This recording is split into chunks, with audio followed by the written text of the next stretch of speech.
A two-day global summit is underway in Paris to discuss the future of artificial intelligence.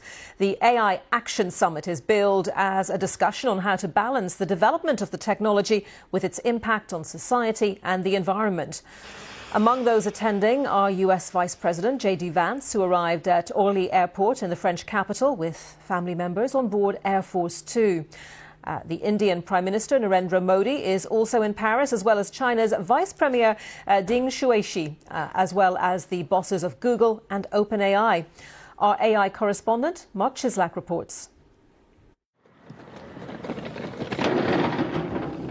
A host of world leaders, top tech executives and AI experts are gathering in Paris for the AI Action Summit.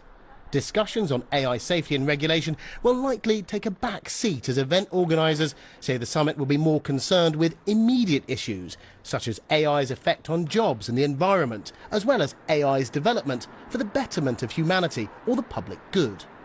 For a week ahead of the AI Action Summit, the French government has laid on a number of scientific and cultural events, like this art exhibition. A lot of the work here explores the opportunities, but also talks about the race to become an AI global superpower, a theme that's likely to emerge at the summit itself.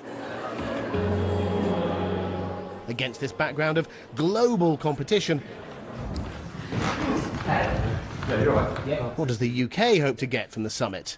All these senior people from government are coming together, and they're going to be colliding together with the tech sector, but also those investors out there. So there's going to be a lot of conversations about where we are with safety, where the technology is going, the relationships, the global relationships, because AI is becoming an increasingly important factor in global power.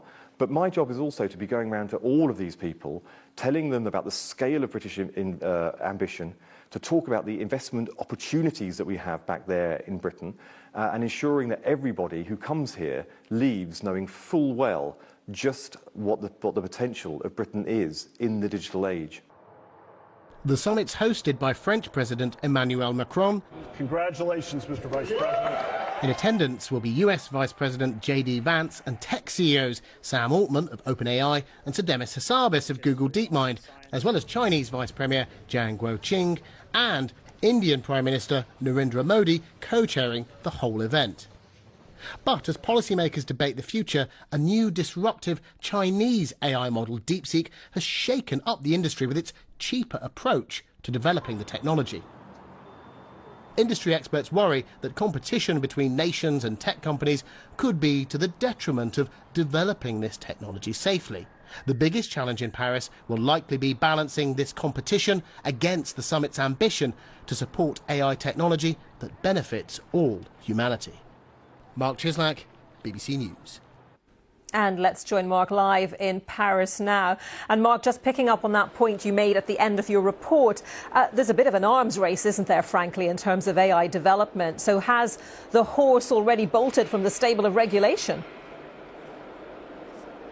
Well, at the moment, one of the most interesting aspects of this particular summit has been looking at all of the vying for position, seeing who is going to become the next global AI superpower. When we think about regulation and safety, a lot of those things have taken a bit of a back seat at this summit in comparison to the first AI summit at Bletchley Park in 2023. That was labelled as an AI safety summit. This is an AI action summit.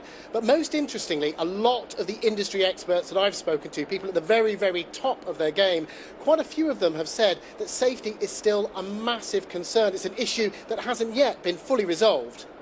Yes, because if they say that part of the mission for these 2 days is to think about AI's impact on society, on the environment, well, naturally safety is part of that, isn't it? So how consequential will these 2 days be? Can we expect any sort of joint statement at the end of them? Yeah, there's very likely there'll be a declaration at the end of the event, but there isn't going to be anything new on regulation.